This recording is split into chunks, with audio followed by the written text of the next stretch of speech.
Агенцијата за храна и ветеринарство да се ги собере кравите, возврати градоначалникот на Крива Паланка Сашо Митовски, откако вчера од агенцијата посочија дека одговорноста е кај градоначалникот.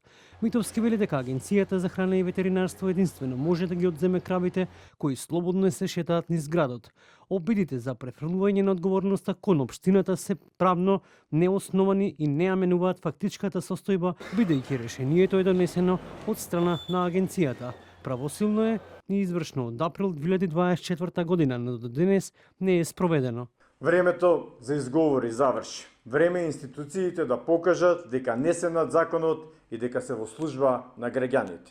Во спротивно, ќе ги искористам сите правни механизми за утврдување на одговорност за непостапување на една државна институција. Верувате дека ова нема да заврши само со оваа пресконференција.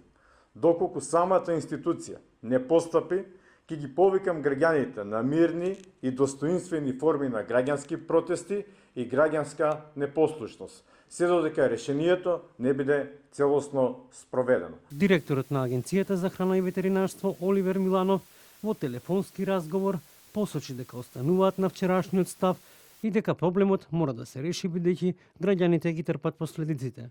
Го подсетуваме Митовски дека неодговорно е кон сопствените граѓани и жители на паланечките села тој да се иззема од одговорност која ја има во овој случај, бидејќи во согласно со Законот за јавната чистота, член 14 став 1 точка 11, контролата на одржување на јавните површини, односно чување и напасување крупен добиток, вклучително и говеда, на јавни површини, ја има токму општината. Ако сакаше Митовски и досега можеше да го реши проблемот сам или со помош од некои поранешни функционери, негови сограѓани кои беа во врвот на претходната влада. За време на акцијата на Агенцијата за храна и ветеринарство за заплена на неконтролираниот добиток во Крива Паланка кулминираше со приведување на 27-годишната Јулија Ѓоргиевска. Таа беше лишена од слобода откако пружи активен отпор и ги попречи службените лица во спроведувањето на законот. Против Јулија Ѓоргиевска по целосно документирање на случајот ќе биде поднесена соодветна кривична пријава за спречување на службено лице во вршење на службено дејствие.